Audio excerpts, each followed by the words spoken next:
Now, after our last video about the longest ballot, one of the candidates that is running in Battle River Crowfoot reached out to us on Twitter and asked us if they could come on to Northern Perspective and actually talk about it. This is what happened.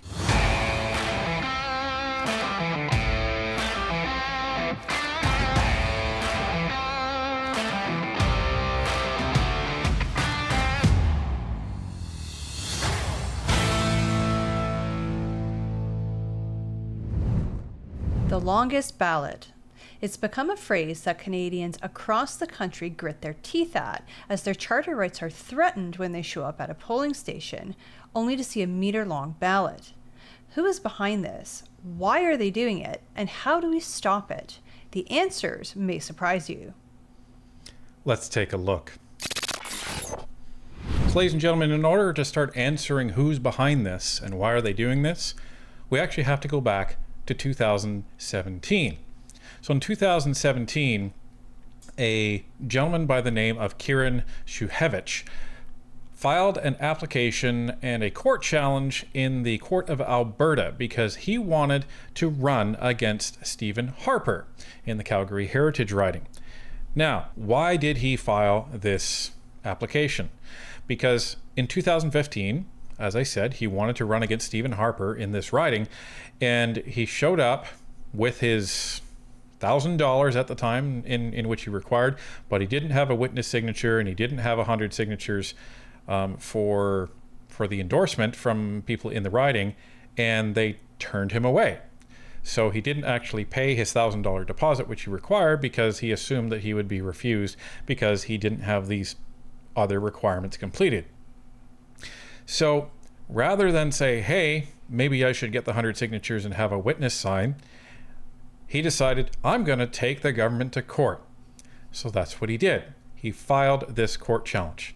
Now, what did he say in it? So in the court challenge, he talks about the deposit. And I'm not going to read through the whole thing, but essentially what this says is he's saying, listen, it is undemocratic and it challenges the charter rights, specifically Section 3, for anybody to have to pay $1,000 in order to run in an election. He says here that my family lives on $2,000 a month, and says, well, I could potentially save up to make $1,000 for that deposit. It's going to be unreasonable to do that. And then he says, well, listen, even if that is the case, that $1,000 would be better spent for the candidate to actually run in the campaign. Now, the biggest and interesting point that he makes in here, and this is his challenge that he self-represented, is paragraph 23, where he says the applicant submits that while the deposit requirement is allegedly an attempt to deter frivolous candidates, it may well deter non-frivolous candidates who are not affluent, and neither, he maintains, would the deposit deter frivolous candidates that are affluent. Keep in mind that he is making this claim in this lawsuit, in this claim against the government, that what you're doing is not potentially deterring frivolous candidates. You're actually preventing regular people from actually running with the intent of becoming elected. And do you know what? I think that's a fair point, because in this day and age, especially with all the inflation and the cost of living crisis, $1,000 is a lot of money.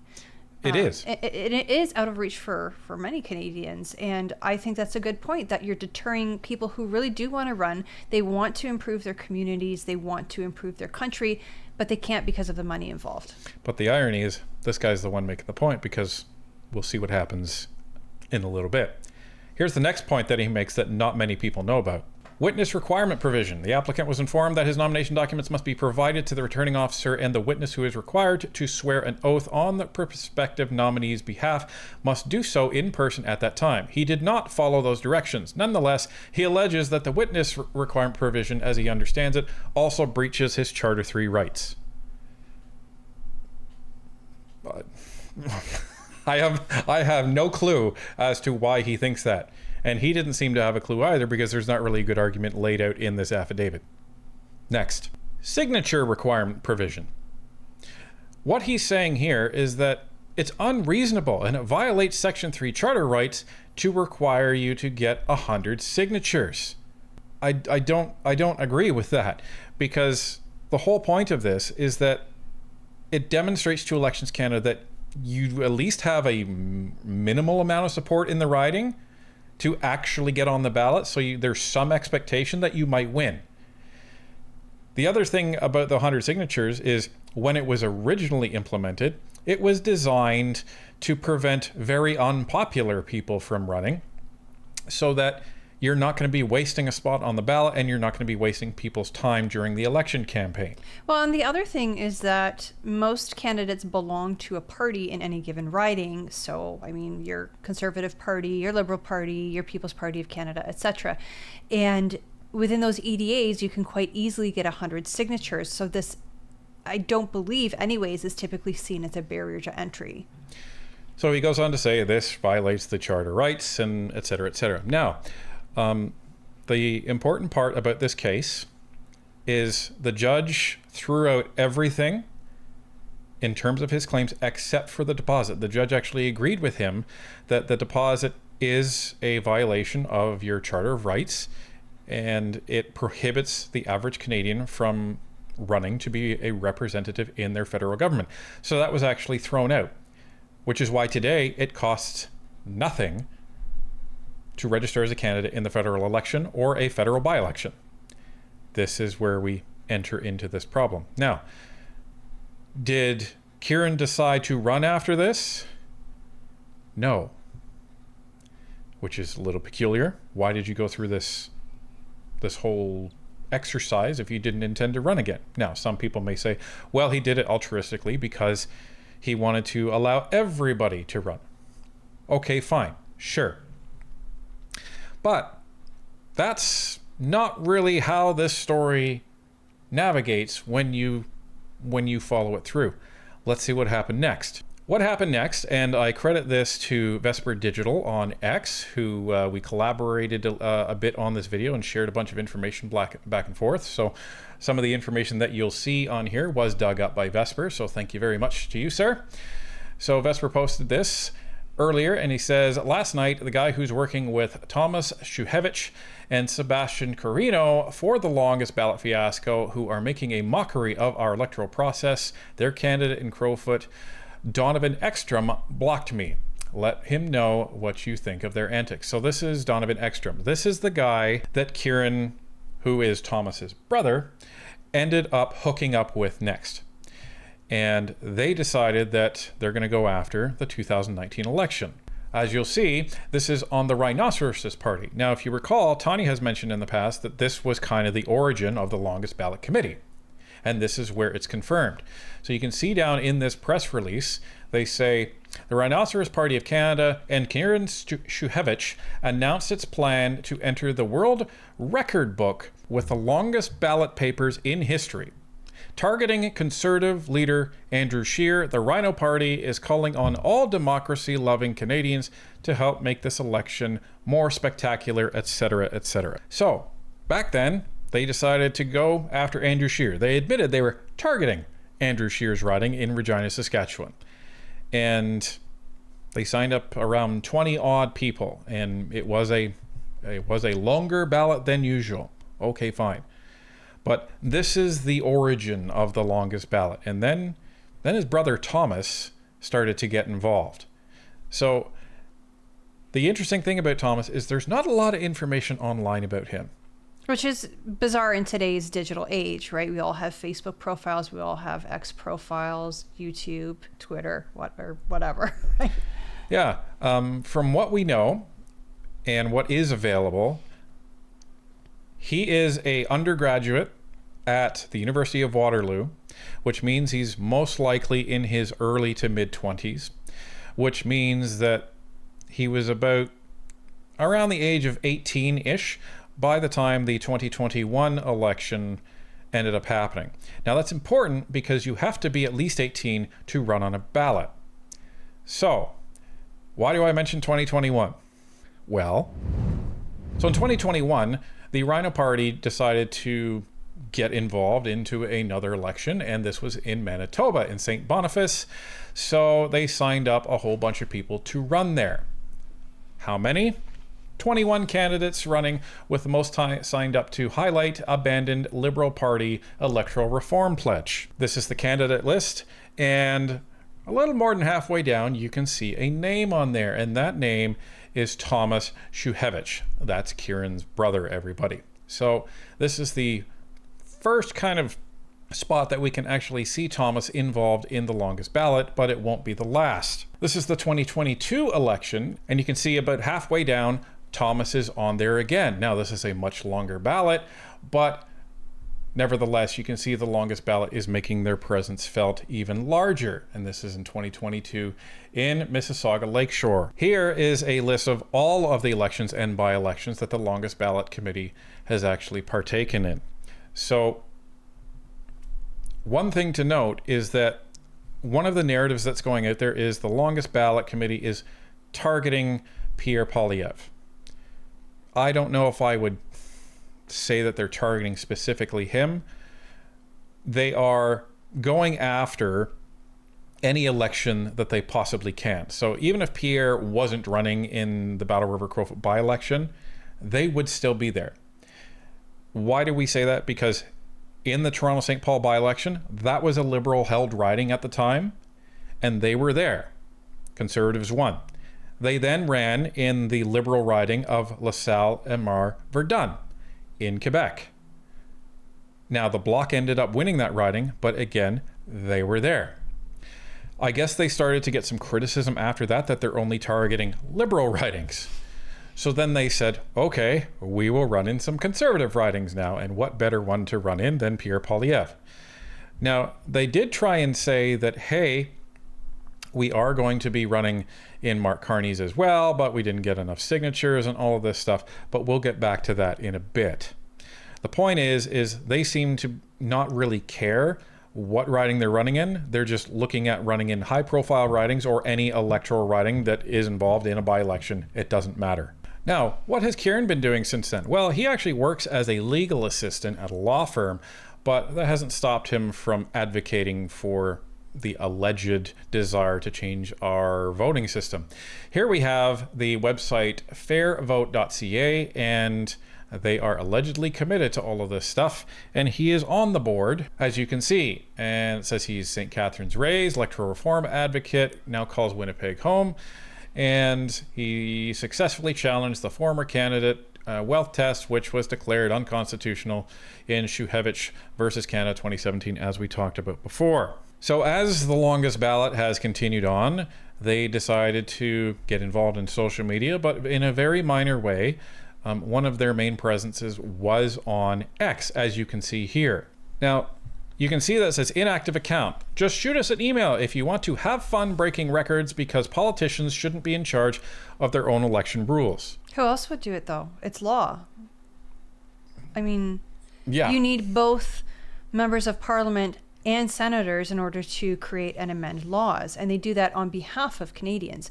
If you have an idea for a law, you should be speaking with either your member of parliament or your senator, and they can help you get the ball rolling. And there's no evidence that Thomas or Kieran or Donovan or Sebastian or anybody else has actually done that, right?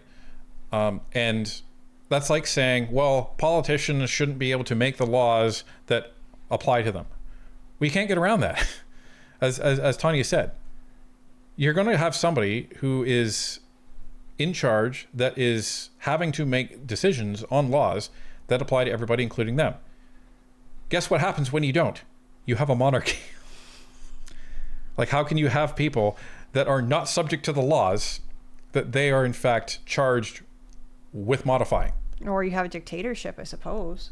Yeah, some would say a monarchy is a dictatorship. So there it is. But anyway, so we started combing through the longest ballot's X account. Now, they started to pay attention to what was going on in committee back in November when Parliament was actually discussing Bill C-65, which was the forthcoming Electoral Reform Act that actually died with the last Parliament. It says, well, we clearly hit a nerve. MPs are now considering making inciting others to nominate more than one candidate illegal. Now, we've talked about this many, many times in response to a lot of people thinking that it's Elections Canada that's actually responsible for the longest ballot and allowing them to run. but they are not. So the screenshot that they're posting here is the chief electoral officer, Stéphane Perreault, and he's at committee urging Parliament to make a change. And the longest ballot committee says MPs assume we find 100 fringe fanatics living in the riding who sign the nomination forms. Not true. Nearly all are just random people. We knock on doors or stand on the busy street inciting as we do, and 80% say, sure, I'll sign 100 forms and we're done in a weekend. So I think this is important to highlight because we had previously heard and shared a rumor that the forms were being photocopied. In this tweet, it is admitted that it is the same person signing the signature, but they're doing it 100 times or 150 times or however many candidates there are. So that previous rumor that we heard sounds like we can confirm now it is false. Right. And it's also important because it just shows that these people don't even know who these people are that are running. And what the longest ballot is doing is literally standing there saying, hey, you know, we're protesting against electoral reform. You want to be part of a world record? Sign all of these sheets. So or maybe they're collecting phone calls, and then at the end when they've got all their candidates, they say, okay, Bob, you indicated that you'd be willing to sign 150 nomination forms. Why don't you come down to the office on such and such a day at such and such a time and sign them all for us? We don't know exactly how this process works, but based on this tweet, we can confirm that they're not photocopied. Now, 30 or 40 years ago, the longest ballot wouldn't have succeeded because 30 or 40 years ago, people actually cared about what they were signing and putting their name to. So when you just have people like, sure, I'll sign 100 different nomination forms for people that are running, demonstrating that I don't give a crap about democracy in my own riding. Or perhaps it's being misrepresented. Perhaps democracy is being misrepresented in these cases. We don't know. Could be. But either way, it's demonstrating that the intent behind getting these 100 signatures is falling flat, and it's not being taken seriously, and Canadians aren't really paying attention to politics when it comes to that type of thing. So this just highlights that. So it's obvious that the longest ballot was paying attention to what was going on in committee, and they were paying attention so much that I think they took it as an opportunity to try and get some material out of this. So both the longest ballot committee and the Rhino Party decided to write briefs and submit them to committee. Which, as a Canadian citizen, that is your right to do. But usually it's done with the intent of providing insightful commentary to influence the discussion, introduce a different perspective, or just state an opinion as to why you think something should happen or shouldn't happen when it comes to creating this legislation. This is what the longest ballot committee said. So this was actually written by Thomas. All it is some flowery Shakespearean rhetoric that reads more like a manifesto. Like you can see the first two lines. With firm hands and a clear conscience, we, the longest ballot committee, do address thee. Oh, you gracious servants of the people, champions of the working and middle classes, etc., etc., etc. Here's the brief that Donovan Ekstrom actually submitted. And it's somewhat satirical. I, as well as many of my fellow rhinos, have gotten signatures over the years from folks who have signed multiple candidate nominations forms under the impression that a wide variety of candidate choice builds a stronger democracy. Now I'm reading that these same people, good Canadian citizens, holding their Tim Hortons, waiting for, and it goes on, right? It goes on. So the longest ballot and the Rhino Party, Donovan Ekstrom, are obviously not happy that Parliament was considering a way to prevent the longest ballot from even happening. Now, it didn't end up mattering because Parliament was dissolved, Bill C-65 dies, and the matter was put to bed. So, what happened after all of that? Well, here's just an example of the quote-unquote seriousness that these organizations actually take this. So this is Donovan Ekstrom allegedly running as Liberal leadership candidate. Now, the issue is he required $350,000 to actually run, and he tried to put up a bit of a sting to show that, oh, well, I can't run because I don't have enough money, and he tried to make some videos on this. and just make it one big joke. Here's another tweet from Donovan Ekstrom that is retweeted by the Longest Ballot Committee, saying, announcing 2 longest ballots for 2025. Come help us make first past the post history and see how you fare against Canada's political heavyweights. Just email longestballot@gmail.com with your name and phone number and we'll do the rest. Donovan Ekstrom says, Longest Ballot has a special announcement. Look out, Carleton and University Rosedale. Now, heading in to the 2025 election, it was interesting because one of the people that was actually running for the Longest Ballot decided to go on CBC News to talk to David Cochrane. Let's just show you a bit of that interview. There are 91 confirmed candidates, and it's 91 in his riding. This is largely due to protesters running to bring attention to their call for electoral reform. One of those candidates is Mark Mutter, and he joins me now in the studio. Mark Mutter, it's good to meet you. Thanks for coming in today. It's a pleasure. This is not your first time on a ballot, or even the longest ballot. You were one of the candidates in LaSalle-Mard-Verdun. Tell me why you want to do this the first time and why you're up for it a second time. What are you trying to do here? When I turned 18, it was my first time voting, and at the same time, it was the by-election season in LaSalle-Mard-Verdun last year. Mm-hmm. And for the longest time, I've been following elections on election night, seeing what's going on, and I've personally been noticing how there is an unfair amount of votes being attributed to each candidate. I mean, you oftentimes have minority governments which gain a lot fewer votes which gain a lot of votes but gain a lot less seats in Parliament afterwards than they actually deserve. You're seeing a lot of vote splitting. You're seeing a lot of candidates that deserve to be represented, but even though they actually have votes, they have zero representation in Parliament, and I think that should be changed. So you want proportional representation or ranked ballot? What is your preferred system here? The longest ballot is a citizens' initiative. There's a lot of different people viewing this in different ways. A lot of people believe in representative democracy. A lot of others believe in ranked choice voting. I personally prefer ranked choice voting, as I believe that's the fairest way of doing it, but either way, we're all united against first past the post. Okay. I find that a very curious answer because it doesn't seem like the longest ballot has a preferred solution. It just seems like we don't want first past the post anymore. It's the stupidest thing I've ever heard, really.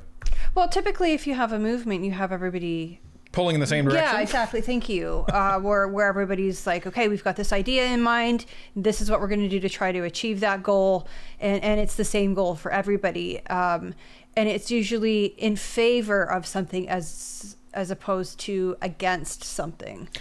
Everyone has heard the phrase, I have a solution for every problem. Well, the people that are involved within the longest ballot seem to be approaching this with, I have a problem for every solution.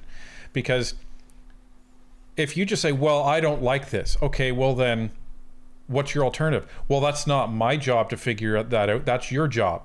Well, and to his credit, the young man did say that ranked ballots were his preferred modality. But I mean, when you've got some people who are in favor of ranked ballots and some people who might be in favor of proportional representation, again, I feel that A, this is the wrong avenue for this protest, and B, you will be more successful if you have people who are all pulling together in the exact same direction, say for proportional representation, and then they can all speak to their MPs and get something grassroots going from there.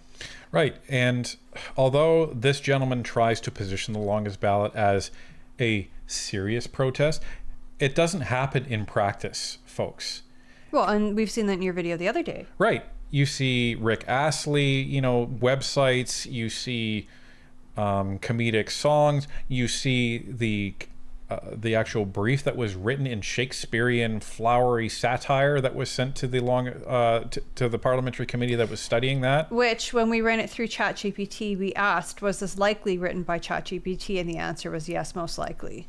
So this is what you get. Now, they declared victory after the 2025 federal election, and they declared that they were going to be running in the by-election in Battle River Crowfoot. Their goal was 200 candidates. There's still some time left to sign up candidates, so we'll see what happens. But this is what's happened. Now, the interesting thing is we put out a petition, as most people know that watch this, with some specific recommendations to change the legislation to prevent the longest ballot from running. Now, our phenomenal new MP, Ned Curick in Hamilton East Stony Creek, was the sponsor of that petition, and he put out some videos on this, and it must have struck a nerve with these guys because they decided to put a video out in response to this. So here's Donovan Ekstrom putting out a satirical video trying to make fun of it.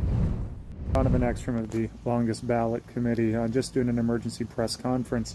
As you probably saw, Ned Curick has found out the truth. Everything in that video is true.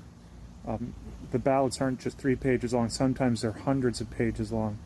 And when it's 100 pages long, that means there are more people on the ballot than even constituents. This is all 100% true. And the fact is that I need to be honest with you. A democracy is at stake. And there's only one defender for it.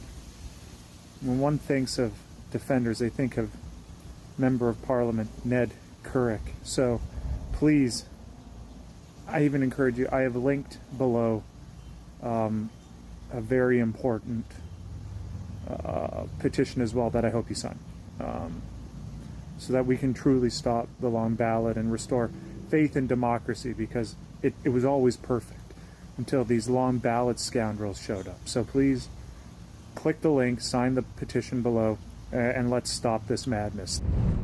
The least you could do is make it funny, but you know, I guess. I think I was trying to be like a dry humor, but it didn't quite land. You know, number one, thank you very much to Ned who sponsored our petition, but it's not Ned's petition. It was Ryan and I who wrote it. Nobody in Ned's office had any say in it. And Ned didn't help us write it. All he did was sponsor it for us because Ned's our MP. We asked Ned if he would sponsor it for us, and he agreed. And he does have some experience with the Longest Ballot Committee. Based on his experience, which you'll see in our interview that we will be releasing with Ned shortly, he was scrutineering at locations where the Longest Ballot Committee had run, and there were difficulties, of course. And this is our whole point behind this petition is, yeah, most people can have to deal with a ballot this size.